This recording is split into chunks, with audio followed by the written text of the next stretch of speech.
Hey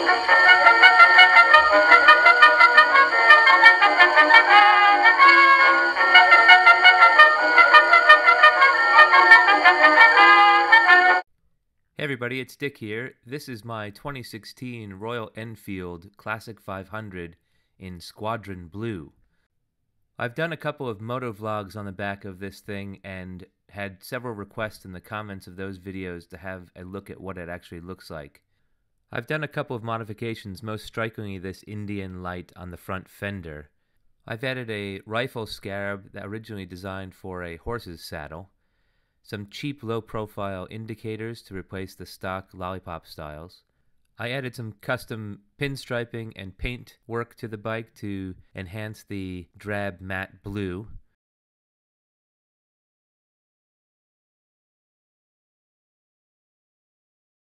I removed the passenger seat and added additional pinstriping to the back. I lost the stock indicators at the back and put low-profile LEDs integrated into the license plate holder. Pinstriping continues around the tank. As I do with all of my bikes, I added white grips. These are Built-Well soft grips. And I put hooded surrounds around the tiger lights on the front of the bike to match the hood that comes around the headlamp. In my estimation, this is a very handsome motorcycle. It doesn't need a lot to really accentuate the classic design that has been pretty popular through the world for the last half-century.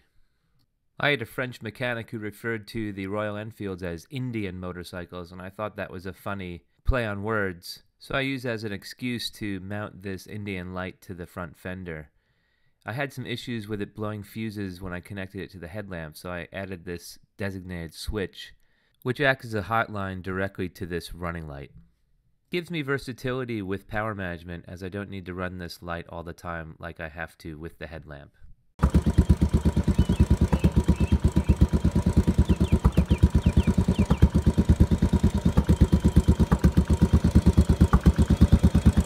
One of the qualities that drew me to this bike is that characteristic rumble or thump that a single-cylinder engine has, especially the Royal Enfield. One of the modifications I made performance-wise was getting rid of the stock exhaust and adding this megaphone exhaust. And it not only helps with the horsepower and the power management, but it also accentuates and amplifies that characteristic sound.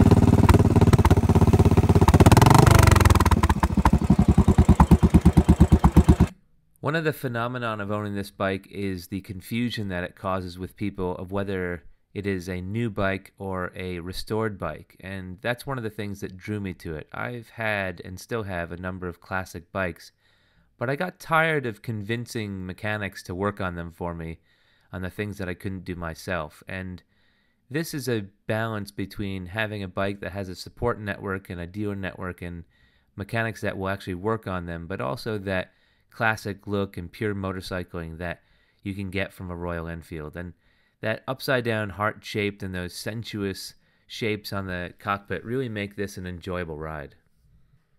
Despite being an Indian company and being manufactured in India for the past 50 years, this is undeniably a British classic design. And what's more British than carrying an umbrella with you? And this umbrella that I got at the Imperial War Museum with Spitfires on it couldn't be a better match for my Squadron Blue Classic 500.